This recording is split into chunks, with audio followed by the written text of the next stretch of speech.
The views and opinions expressed on the Honest Answer Radio Show are the opinions of Honest Answer Media and no one else. If you're hearing a syndicated broadcast of this show, don't hold it against the broadcaster. Rather, congratulate them on their openness, tolerance, and respect for the First Amendment to the Constitution of the United States of America. Thank you very much.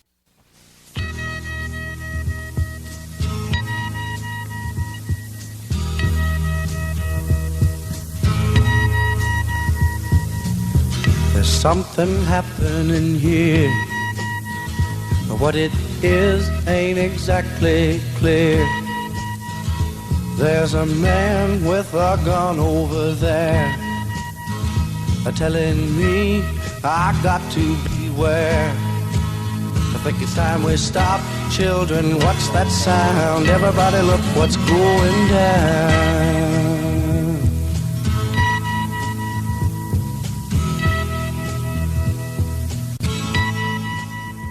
Oh, good evening. Welcome to Honest Answer Radio here at honestanswerradio.com.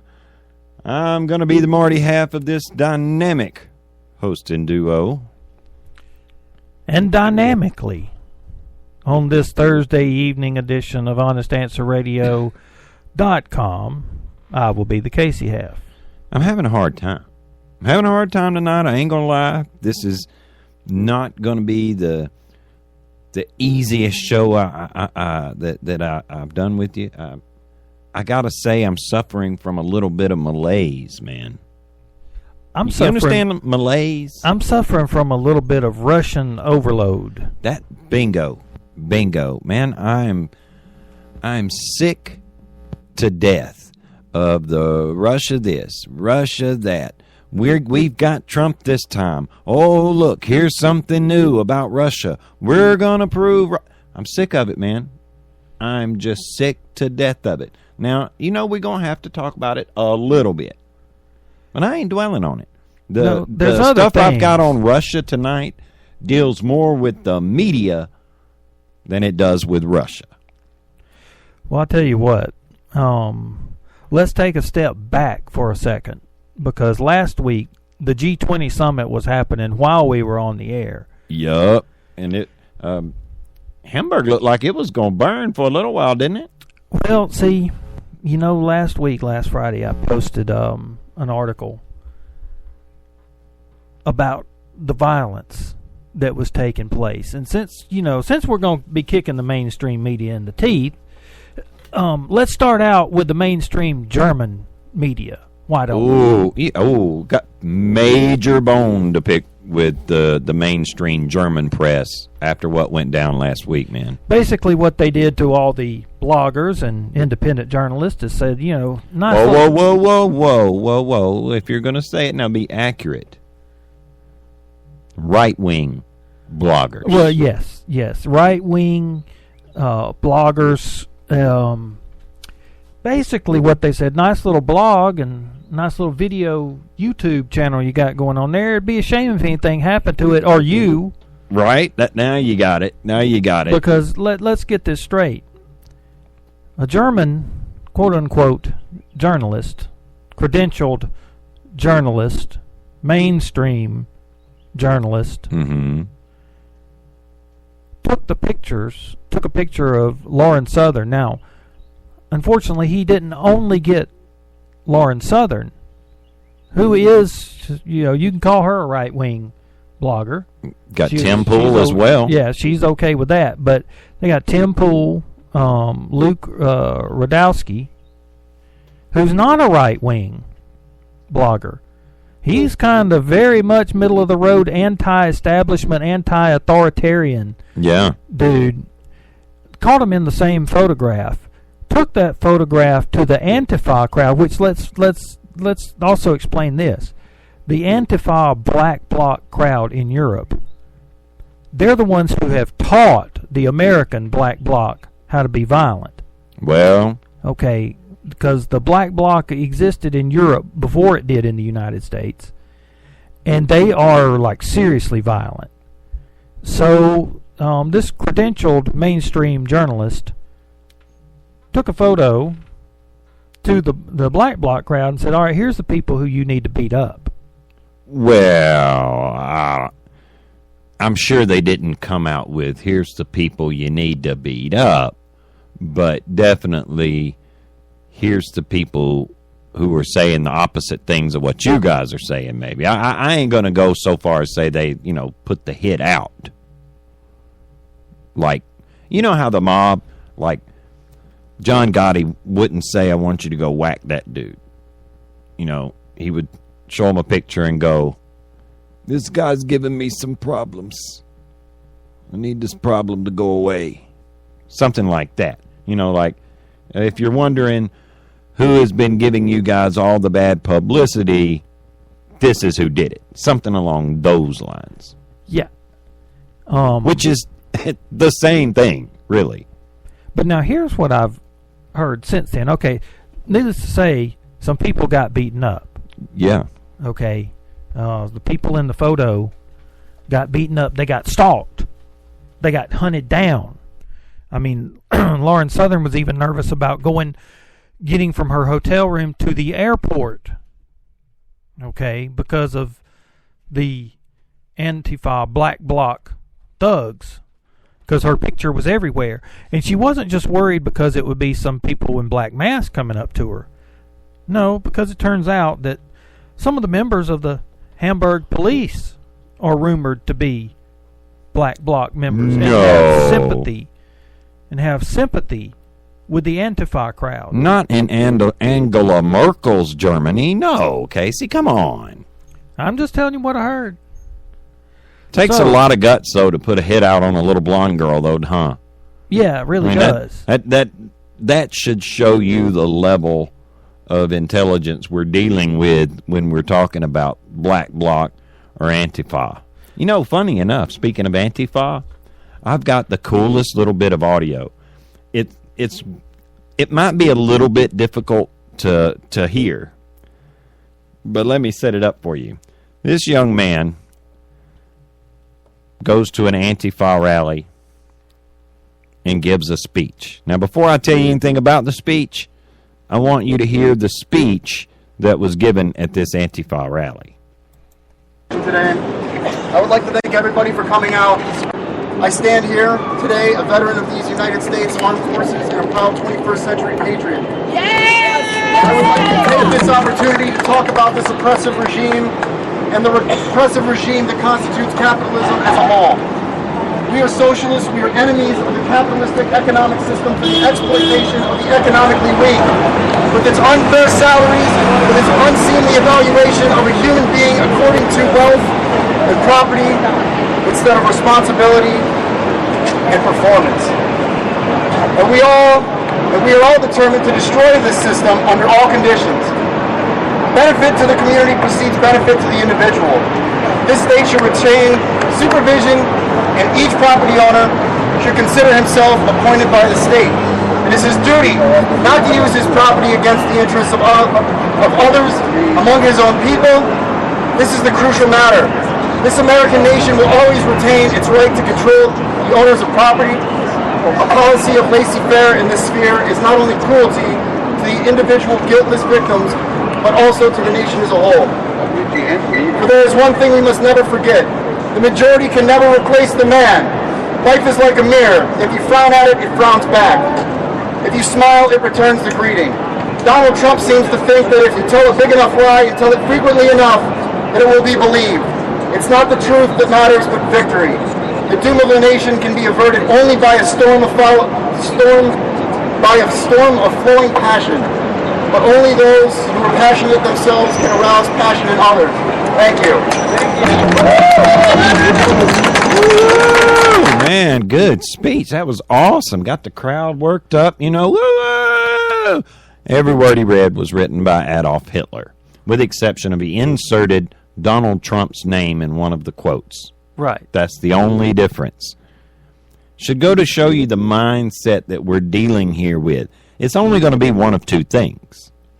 Either the Antifa crowd, while they indeed, and I don't think anybody would argue with me on this one, that they were too stupid, or too ignorant, rather, to know that they were being trolled there with quotations from Hitler, or They agreed with every word that the kids said, whether Adolf Hitler said it or not. I'm more inclined to believe the latter of the two. I think that, the people, the things that the kids say and the things that Adolf Hitler was saying, they're much the same, it's the same syntax, more or less. Is that a good word? Yeah. They use the same syntax in their speech or in their speeches. We've been saying all along, the Antifa crowd, the anti-fascist crowd, we know where they came from.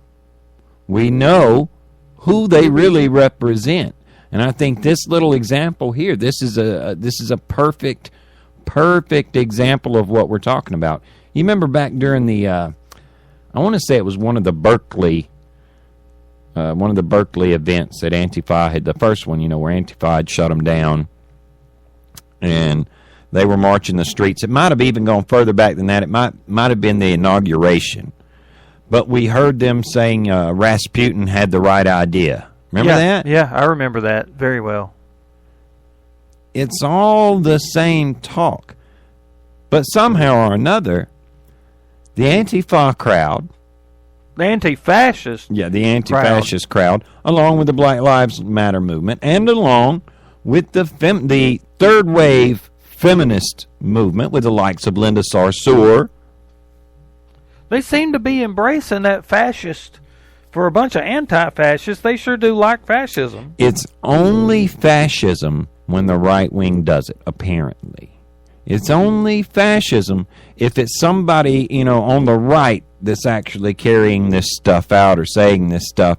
It doesn't count as fascism. It's not even wrong when Antifa or Black Lives Matter or the feminist movement does it, because absolutely they can do no wrong. They're the oppressed ones here. That's how Hitler, by the way, managed to get such a good toehold there in Germany, by convincing the German people that every sector of Germany was being oppressed by one group of people, period. Every bad thing that happened in Germany was the fault of who, Casey? The Jews. Yeah, remember how that worked out? Remember what he wanted to do with the Jews? I remember what he did with them. Uh-huh. Lined them up, shot them, let them fall into the ditches they had dug for themselves. Gassed them. All part of the final solution. Yeah, man. well, see, in the first part of the war, I was looking into this. I'm like, okay, what? We know about the ovens, in the concentration camps. But I've gone through to see exactly what the real fascists did and how they behaved in World War II. And the thing is, the SS gets the biggest bad rap, and they were deservedly so. Deservedly. However, the regular Wehrmacht troops, after prolonged exposure to the methods of the SS, towards the end of the war, the average, lots of young men who probably would have never even occurred to them to behave that way, were lining the Jews up and shooting them themselves, or bringing them out for the SS to shoot. They would go into the building, they'd get it would be the Wehrmacht, which was just the regular army. Regular folks, regular kids, right? We're going into the building saying, okay, who's a Jew? Hold up your hand, okay? Mm-hmm. All right, we're going to take you to the school. Y'all come on over here. And then those regular soldiers would march the Jews out to their death, knowing that they were marching them out to their death. Now, a lot of times the Wehrmacht soldiers weren't the ones who pulled the trigger, but they knew that the trigger was going to be pulled. They knew they would take the work crews out to dig the ditches and hold them there until the SS showed up to line them up at the ditches and shoot them. What I'm getting at here is just how easy it is if this kind of philosophy gets mainstreamed.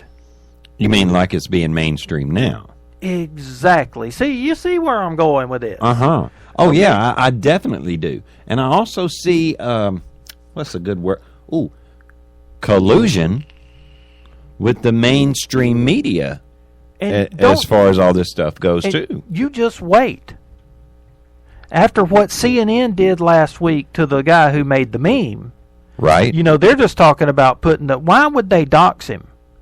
What hope would they have by releasing the name and address and phone number and social security number? Oh, it couldn't be so that somebody would take that name and address and either intimidate or cause, bodily harm to this person.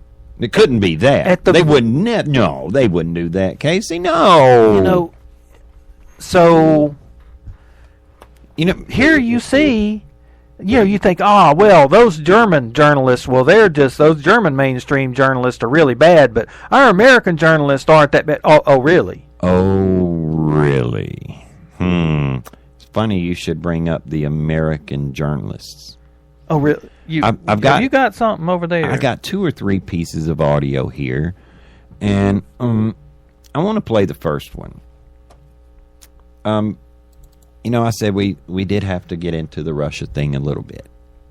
Right. But not to the point that you and I are going to dissect the Russia event or non-event, as the case may be. I want to take a look at what we're talking about here, the involvement of the mainstream press of steering the narrative. We see what they did over there in Hamburg, all right? Now, that's over in Germany. Let's talk about what the press does here in the United States. See, over there in Germany, they did the equivalent of doxing Lauren Southern and her cohorts by releasing her photos and saying you probably see her in the crowd somewhere. That's pretty much the same thing, I think, as matter of fact, I would go a little further and say it might be actually a little bit worse.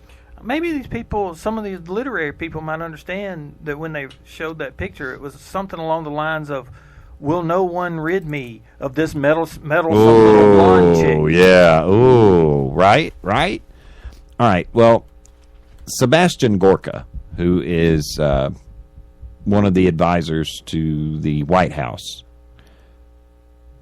bit the bullet, went on CNN. You want to talk about going into the lion's den? That's CNN if you have anything to do with the Trump administration, or if you voted for Trump, or if you even said Trump's not such a bad guy. Going into CNN is the lion's den. But I got to tell you, I'm pretty impressed with the way Mr. Gorka handled himself, and he said exactly what needed to be said to Anderson Cooper at the right time. Check this out. It's going to be, it might be about 3 or 4 minutes here. It's a pretty lengthy piece. And I even edited it, man. I cut it down from 9 minutes to get to this. I wanted to get the important bits across. Make sure we're not taking stuff out of context. Right. Listen to this exchange. Tell me if you agree or not. Mr. Gorka, thanks very much for being with us. I want to ask you about a number of things. The president's trip to France, which is very important, and also the victory in Iraq and Mosul. I do want to start off with what Dan and others are reporting. The president has had 4 days now without an event on his public schedule. You've heard the reporting that there's a bunker mode in parts of the White House since the news of Donald Trump Jr. broke. I want you to be able to comment on that. Oh, absolutely. It's laughable. Your Chiron talked about a crisis. Your reporter talked about a bunker mentality. I actually work in the West Wing. I work in the White House. It is absolutely nothing of the kind. We are pushing the Make America Great Again agenda. The president is a steam locomotive that will not be stopped.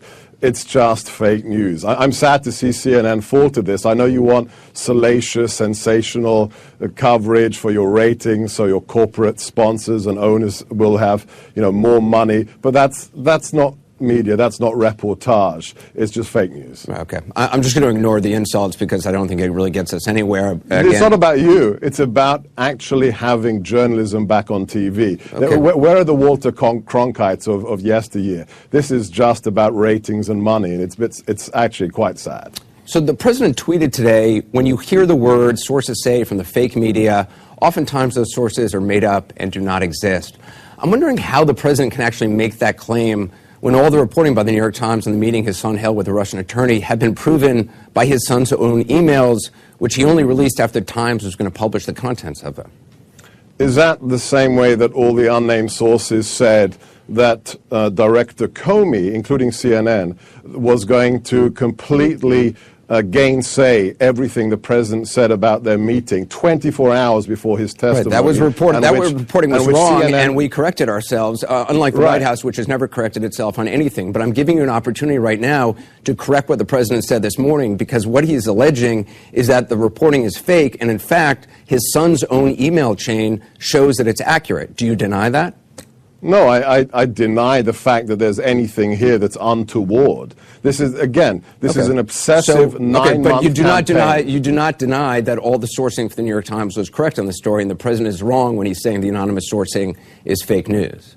Oh, I stand by what the president said, and I stand by what his son said. We are incredibly impressed by Don Jr.'s transparency and the fact that he actually published these emails and said he will cooperate with anybody. Let's be honest here, though. He only published these emails because the New York Times got the emails and was going to publish them, and then he smartly got ahead of it. And the only reason that this story has lasted so long is because he wasn't transparent from the beginning. Even Trey Gowdy today said, and I quote, "If you had a contact with Russia, tell the special counsel about it. Don't wait for the New York Times to figure it out." Why not be upfront and transparent on Saturday when he was first approached?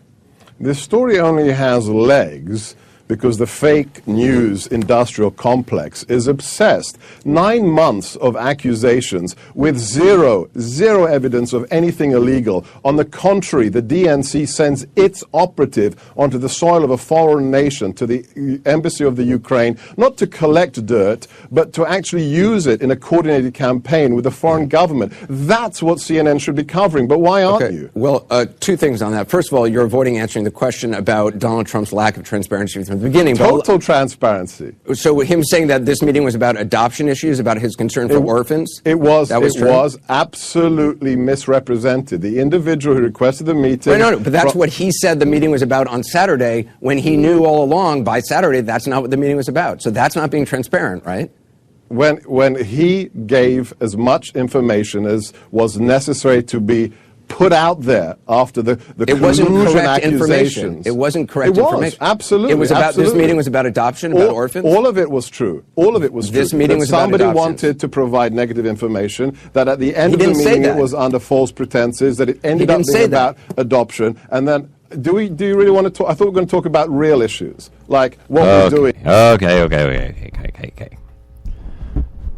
You see where I'm going here. You see what I'm getting at with the the Anderson Cooper just cannot, under any circumstances, let go of that bone. His network cannot let go of that bone. We played some of the Project Veritas audio. The videos are out there. They're on our website, where they're engaging with a CNN producer who says over and over again how much of a nothing is there. But then they get this little whiff. Donald Trump Jr. met with a Russian. That lady's a Russian. Fire!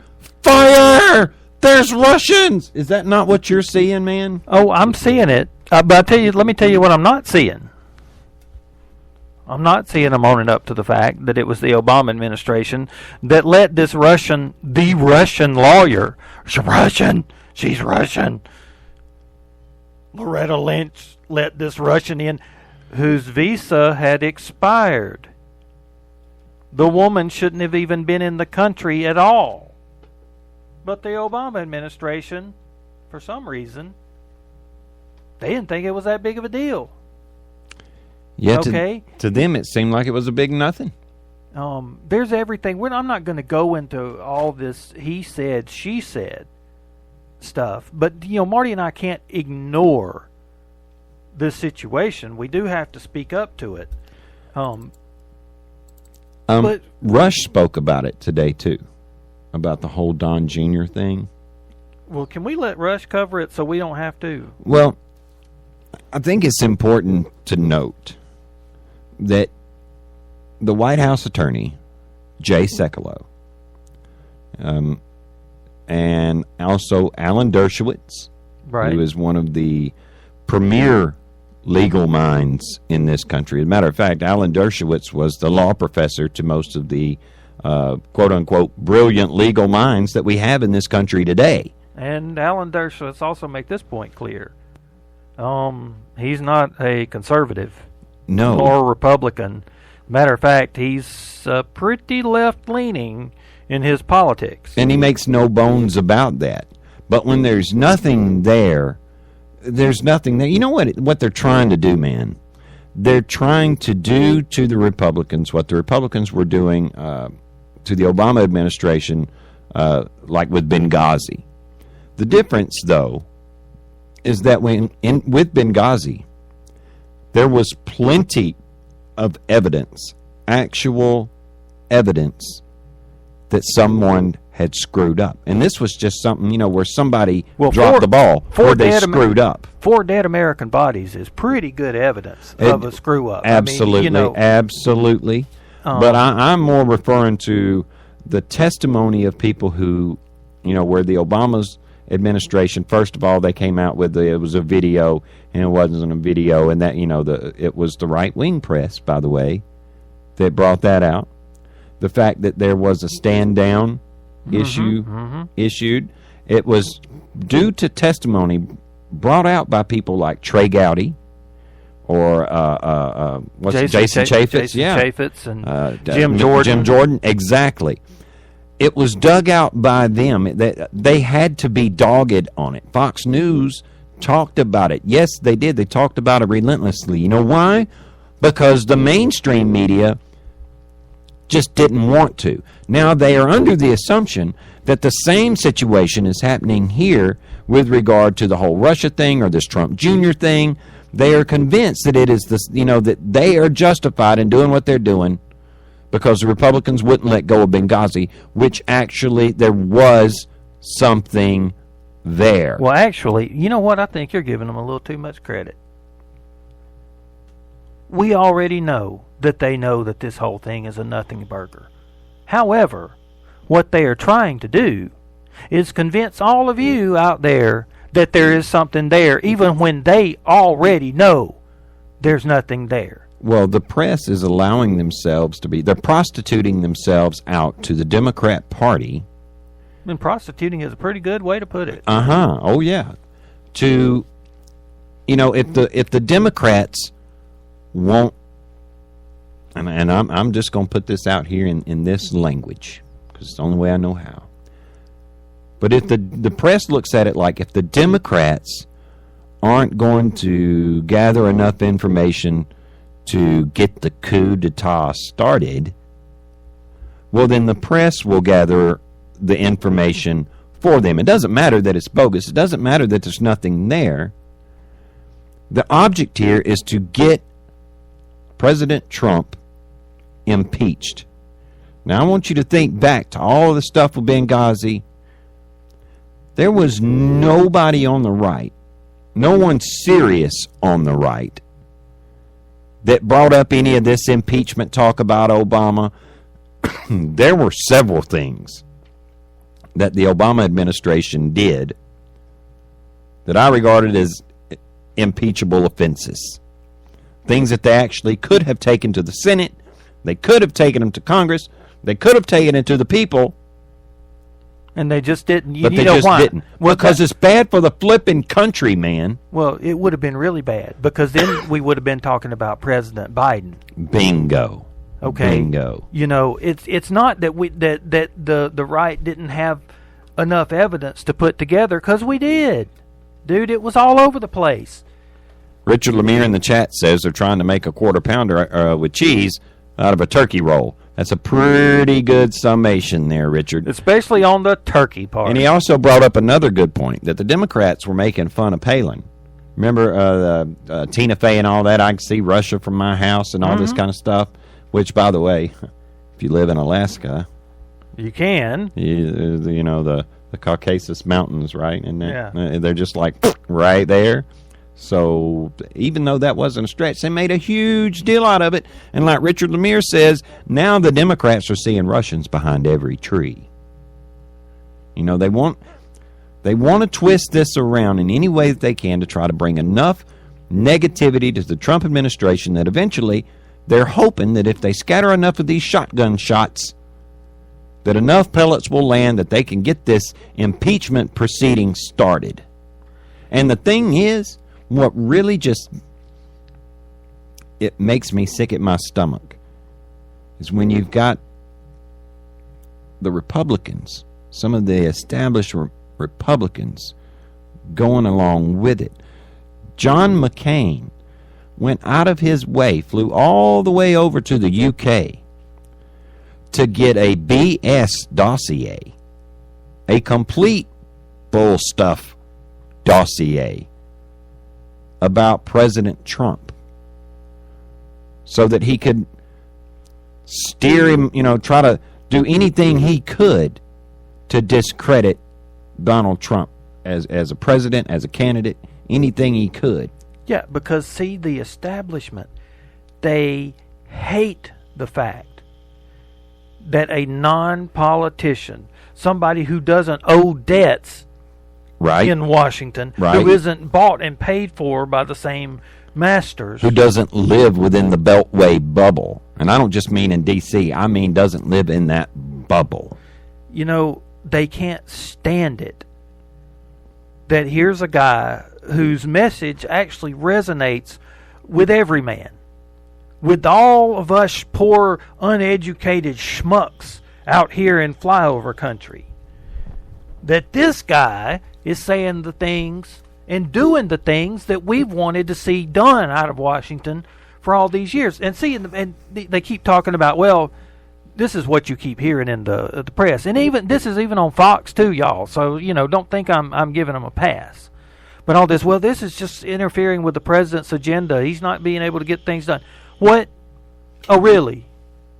Oh, really? He's not going overseas and making deals and getting Theresa May to practically kneel at his feet? I mean, that's a horrible thing to say, but the French President Macron, that was just going to be, we were doomed because we wasn't even going to have a relationship with the French anymore. And now guess what? On Bastille Day, whose troops are going to be marching shoulder to shoulder with French troops in their celebratory parade of Bastille Day? They don't want to talk about the fact that the stock market is up 17%. Since the election, 17%. They really don't want. They really don't want to talk about how. And I heard this from Andrew Klavan today. He was in an interview with Dave Rubin. I watched the video. Andrew Klavan pointed out today, which is we're 7 months, roughly. Not even quite 7 months into the Trump presidency, and already 7 months on, we are more free. As American citizens, we have more freedom now than we did 7 months ago already, because just to name one thing, just one little aspect of it, is they're rolling back the regulation, this Waters of the United States thing that Obama signed, giving the EPA made a mud control. Puddle. Yeah, literally made a mud puddle a navigable waterway. So the EPA could if they wanted to, they could get your property. If rainwater has ever gathered on your property, the EPA said they controlled it. Yeah. So your drainage ditch in front of your house, the EPA was claiming they own it. Well, since they're rolling that back now, guess what? You own your own property again. There's more freedom right there. Okay? The longer Trump remains in office as president, the more freedom you have. And I gotta say again, he wasn't our guy. Nope, he wasn't. We didn't vote for Donald Trump in the primary because he wasn't our guy. Look, when Barack Obama was elected president, we had to give him a chance. Now, he blew his chances time after time after time after time after time. But the country gave him a chance. There was a lot of people that did not vote for Obama the second time because he blew the chance. But they're not willing to give Donald Trump this chance. And I just do not. I'm having such a hard time with the media, with the people that is supposed to know better. When the media is so sold out on this notion that we've got to do whatever we can, it's our duty to ensure that President Trump not remain in office. They put up this resistance to the point that he still, to this day, as of right now, still hasn't got a full cabinet.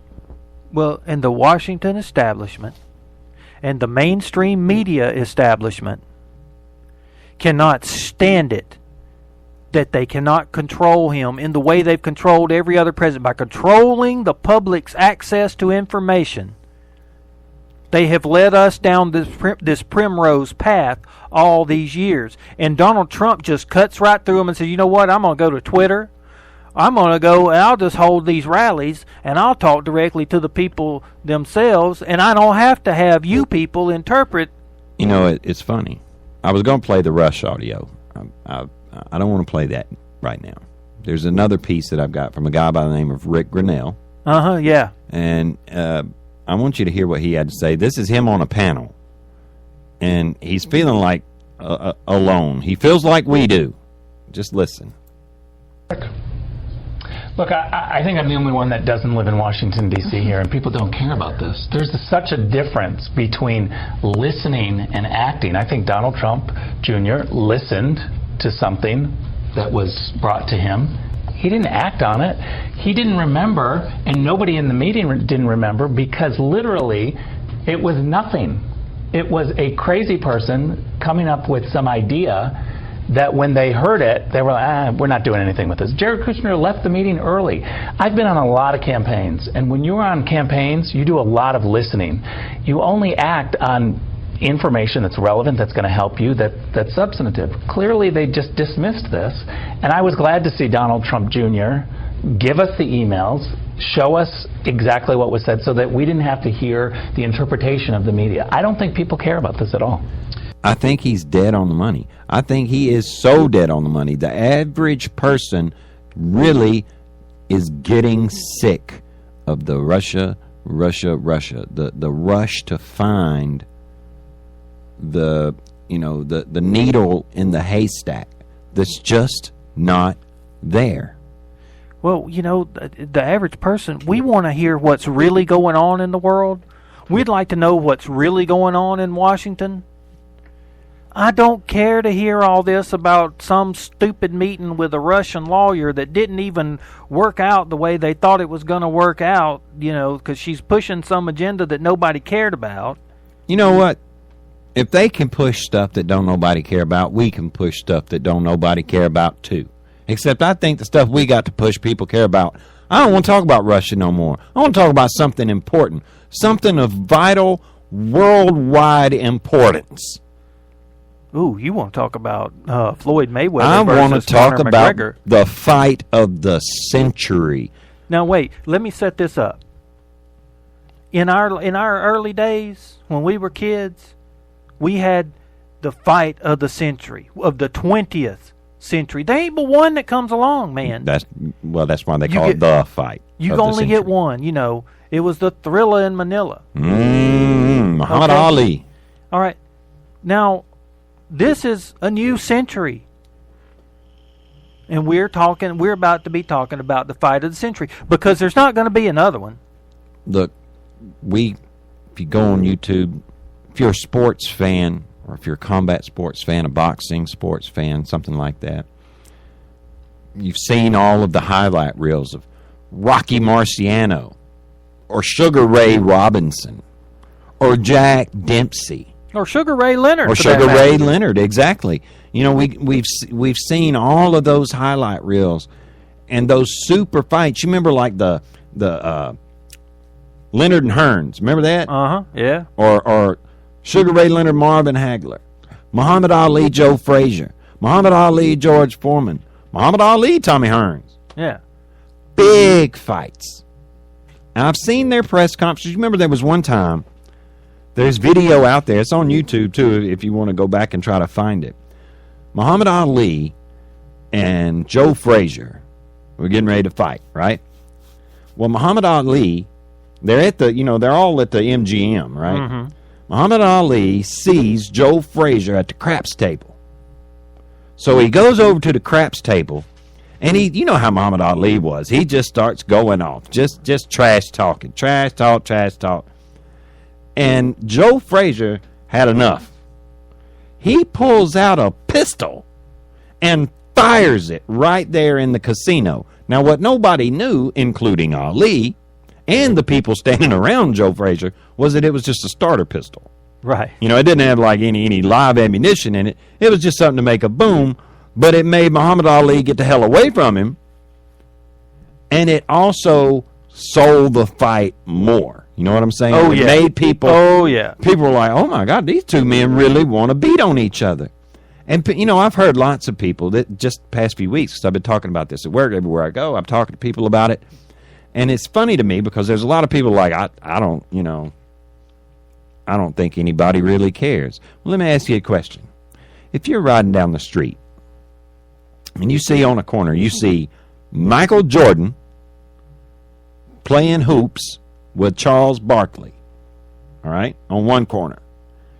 You look on another corner and you see Peyton Manning and his brother Eli, you know, having a little pickup game of football, right? Mm-hmm. Those are things that would really make people want to stop and look.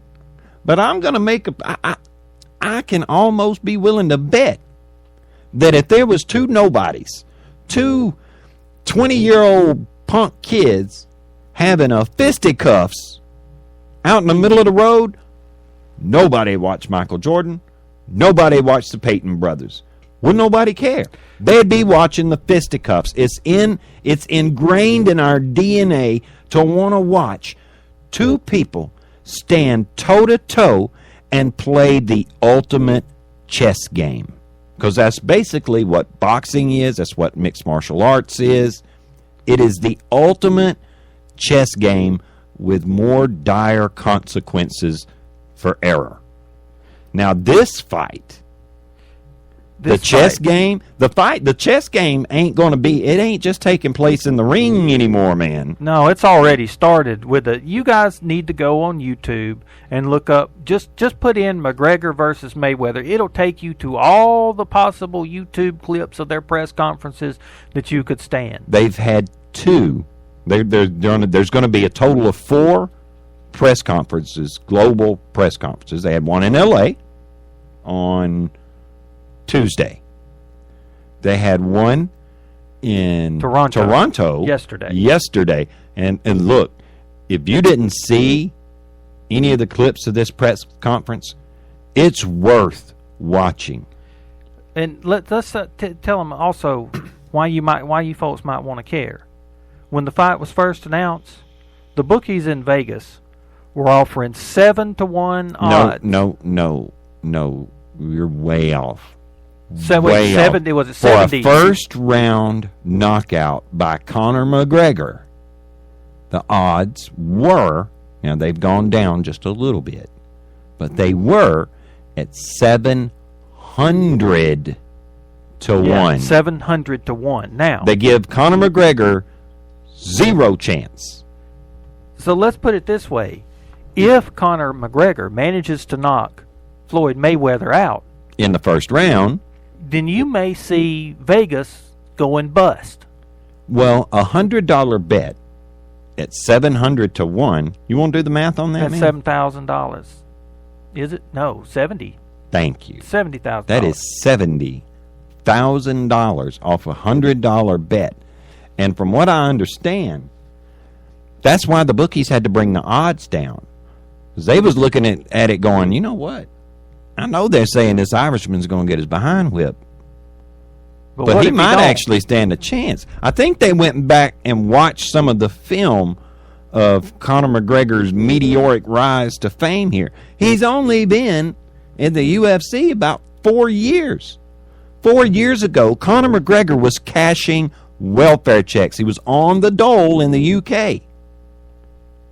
Now he's a multimillionaire. And about to be $100 millionaire. The pay-per-view for this fight, look, we're talking about money running into the billions over a fight. This is why me and Marty are talking about it. And this is why you guys might want to, I'm not saying go place any bets or anything, but all I'm saying is this is going to be something to see. It's something historic. For the ages. And a lot of people don't care about it because they haven't heard about it, and they don't know that maybe this is something they might want to. You know how many people I've heard? You know how many people I've heard say, "Man, I wish I could have seen the Rumble in the Jungle on TV." Everybody. Yeah, man, I wish I could have watched Muhammad Ali fight Joe Frazier that first time. Because it wasn't televised.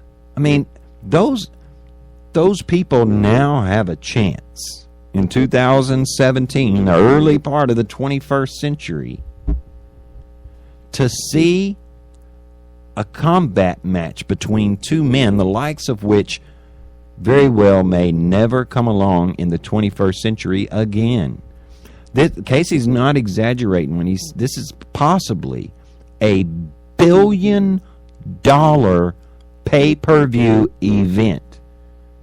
These people stand to make $1 billion. Showtime is the main promoter of this. We've already seen Conor McGregor called the president and CEO of Showtime a weasel. An effing weasel. An effing little weasel. And a B word to boot. Because Showtime, you know, Mayweather has made Showtime a lot of money. And when Mayweather fought Pacquiao, Mayweather made like $300 million off of that fight, all right? Now, if Mayweather made $300 million off the fight, how much money do you think Showtime made off the fight? You think Mayweather made out better than Showtime? No. Please. And for this fight, it's $10 million to start for a sponsorship for this event. $10 million if you want to be a sponsor. That's how much it's going to cost you. And they ain't even sold no pay-per-view yet. Ain't been one pay-per-view sold yet. And pay-per-view, by the way, that is going to cost $89.95 if you watch it in standard def, $99.95 if you watch it in HD. And they haven't sold one yet because they hadn't put them out, you know, to be sold yet. And they're putting these press conferences out. I've seen more fireworks in the past 2 days at these press conferences than I had 4th of July and New Year's put together my entire life. Let's put it this way. I'm watching right now. What? Go ahead. President Trump, to bring it back into the realm of politics, President Trump has even called Dana White at the UFC and said, man, I'm sorry. I like this sport. I'm sorry that I cannot be there because of the involvement that it would take with the Secret Service having to go through and all that. It would mess up the event for y'all. Before he was candidate, Trump. But can I get some pay-per-view on this so I can watch it at the White House? Right now, we're watching on my TV. I'm seeing yesterday's Toronto event. Floyd Mayweather got an Irish flag out of the crowd. And again, Conor McGregor is an Irishman, a very, very proud Irishman. And Mayweather made out like he was going to do something stupid with that flag, right up to the point that Conor McGregor said, if you do something stupid to that flag, I'm going to mess you up on this stage. And I've also, it can't be, the press can't let you have anything. Conor McGregor, while Mayweather was doing a little dance in front of him, Conor McGregor made like he was flipping money at him and said the phrase, "Dance for me, boy." Again, Conor McGregor's an Irishman, and I'm sure after he said that, somebody got in his ear and said, "Hey, man, you can't say that to black people in the United States," which I think is a crock of crap. Because the press already started vilifying McGregor, making him out to be a racist. He's already a racist. Forget the fact that when they were nose to nose before that, Floyd Mayweather repeatedly said that Conor McGregor was nothing but a honky. So it was all right for Floyd to use a racial epithet because, hey, he's a black guy. He can say whatever the heck he wants to a white guy. But the Irishman, he can't say stuff like that. He was throwing the money out because Mayweather is known to hire strippers. But you know what? To Conor McGregor's credit, yesterday during the press conference, he made sure to say it again really loud and accentuate the boy. That made my heart swell because I'm sick of all this racial crap. Let me tell you something. These two men are about to fight. Hey, press, mainstream press, you want to talk about the fight? Talk about the fight. Talk about Conor's record. Talk about Floyd Mayweather's record. Talk about Conor having a big mouth. Talk about Floyd having a big mouth. You want to bring race into it? You're dumb as hell. First of all, these two men are going to stand in a ring and try to knock each other unconscious. Do you think a little race talk is going to make the situation any worse? Do you think that's not good for the sport? Do you think it's not good that these two guys, who, by the way, smile at each other all the time, they genuinely like one another and they respect one another, but this is a fight, you idiots. Of course they're going to say things they ain't supposed to. Of course Conor's going to try to get under his head. If Conor thinks that a racial epithet is going to get in Floyd Mayweather's head and cause him to lose that fight so that Conor can make even more money, of course he's going to do it. I would do it. I'd call Floyd Mayweather an N-bomb to his face for $100 million, and I don't care what the press got to say about it. Well, because the thing is, the reason why these two men can smile at each other is because they both know that after, on August, 27th, which is the day after the fight? 26th is the day after the fight. It's August. Oh, no, you're right. August 27th is the day after the fight. On August 27th, both of them will be able to go to their computer and look at their bank account and giggle. And ain't going to care about none of them words they called each other. How many zeros is that in there? That's 9 zeros in there. Oh, my goodness. Maybe 10. I mean, seriously, these two guys are about to make some of the most sick money. You know, but they're putting it on the line. They're going to be trying to beat the crap out of each other. Now, I know that some of our more genteel listeners, this talk of the fight is probably not too good.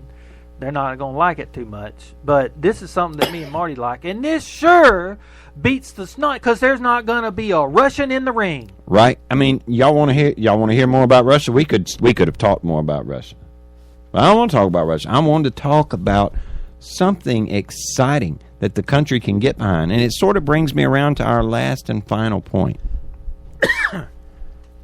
There's so much in the world right now that we can look at and go, well, this is wrong, and this is wrong, and this is wrong, and this is bad.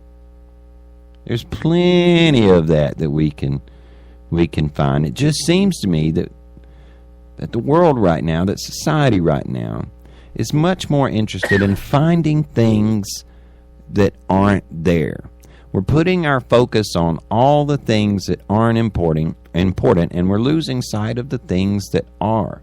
We're too busy trying to find sexism, racism, and homophobism, and Islamophobism, and xenophobism. You know what I'm saying? That we're always trying to find all of those isms. And they've existed since time immemorial. Yeah. It's something that I think that we seem to be forgetting, that all of the things that we have found so much outrage over, so much fake outrage over. When there was, at one time in this world, you could find real outrage over real problems between races. Or not even just necessarily races. I mean, if we're looking for things to point at and go, hey, this kind of stuff right here can't go on. How about the fact, like today I read a story that Lena Dunham is selling her clothes, you know, that she wore on that whatever TV show it is she's got on HBO. She's selling all her clothes and giving all of the profit to Planned Parenthood because there's nothing more important than a woman's right to kill her baby. Why ain't we mad at things like that? Why isn't that on CNN? Why isn't that on Fox News? Why aren't we talking about the fact that Twitter won't let Live Action, a pro-life website, advertise on Twitter because, that's like offensive. Telling people that abortion is killing a baby is offensive. And in all of this, Satan is laughing. He is having him a good old-fashioned belly chuckle because he sees how distracted we are. One of the best quotes I ever heard from a movie was from Usual Suspects, where the guy says, the greatest trick the devil ever pulled was convincing the world that he didn't exist. Nothing could be more true today. Because what we were talking about earlier about what was happening in Hamburg. Yeah, that's people saying, no, there's no evil. The Western civilization, Judeo-Christian values are wrong. That's what the Pope's spokesman today. It's on the. Let me see if I can pull this up on the Drudge Report real quick. I got it right about in here. Come on, scroll. Now I can't find the blasted thing. But it was an article about how one of the Pope's spokesmen wrote an article in a Vatican-backed magazine, a Vatican-backed publication, that said that the evangelical Christians in the United States and the other Judeo Christians in the United States are spreading too much hate. That the evangelicals in the United States are bringing the world to a point of hate. Really? So all of this stuff that's going on right now, it's all on the shoulders of the Judeo-Christians. The things that you got going on over there in the Catholic Church there, Padre, if you can keep your priest hands out of the kids' pants long enough, maybe you might see that it isn't the evangelical Christians that are causing the problems in this country. But he's looking at like the wedding cake for the gay couple. The Christian bakery not wanting to bake that cake, hate. The fact that the evangelical Christians have petitioned Congress to stop funding Planned Parenthood with taxpayer money, that's hate. Because some of these women, they need that. The Pope, the head of the Catholic Church, says that one of the biggest obstacles that this world, that the planet has to overcome right now is capitalism and evangelical Christians in the United States. The two things that have brought more people out of poverty and given more people in the world hope. Maybe the Pope has forgotten that the Bible, or maybe the Pope's spokesman. No, the Pope. Screw that. The Pope. Maybe the Pope has forgotten that the Bible, the Holy Bible, is still the #1 selling book in the world. Maybe he's forgotten that the Bible is written in all the different languages and not just Latin, so that everybody could read it and interpret the scripture for themselves. And when we interpret it, it's funny that all these evangelical Christians came to the same conclusions. Abortion's wrong. Taking something from someone and giving it to someone else that they didn't earn, that's wrong.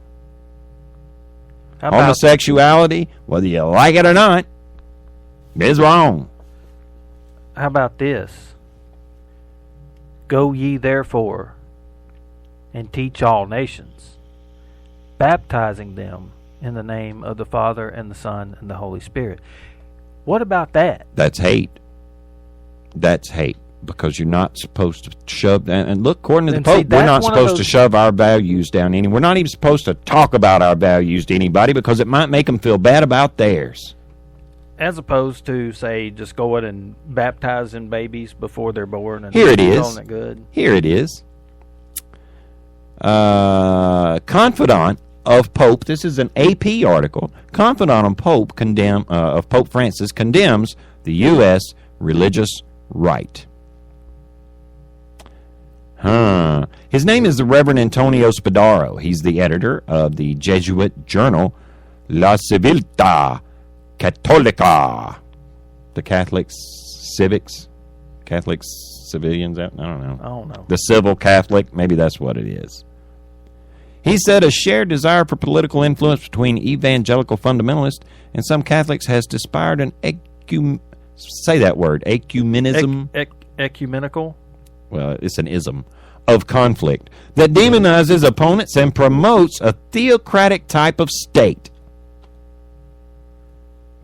He also took aim at the conservative religious support for President Donald Trump, accusing them of promoting a xenophobic and Islamophobic vision that wants walls and purifying deportations.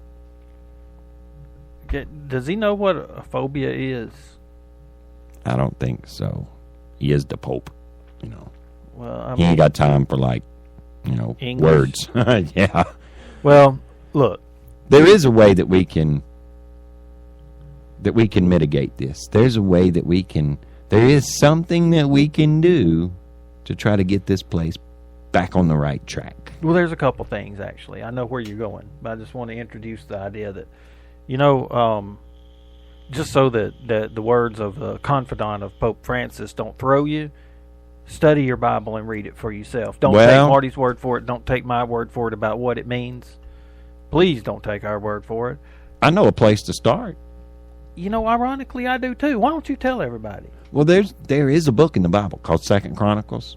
And if you turn to the 7th chapter of that and scroll down a little bit to the 14th verse, there's a beautiful verse in there that says, if my people who are called by my name will humble themselves and pray, seek my face, turn from their wicked ways. What's the rest of it? Then I will hear from heaven, I will forgive their sins, and I will heal their land. Now that means the Lord can even heal all the damage that us evangelical people have caused. Not saying we haven't caused damage, because I get just as angry at my fellow Christians for caring more about whether or not we're hurting somebody's feelings than the fact that we're executing more and more babies every day. I mean, I get mad at them for it too. I do too, but I also get mad when the press and confidants of Pope Francis makes the genuine, honest, and loving efforts of my brothers and sisters in Christ out to be a bad thing. Right. Okay, so, but part of that, you want to seek the face of God? Well, you get in God's Word.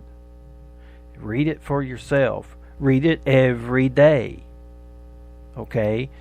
You do that. And pray. And pray about, especially pray about what you read. I also saw President Trump, a bunch of ministers laid hands on him this week in the White House, prayed over him.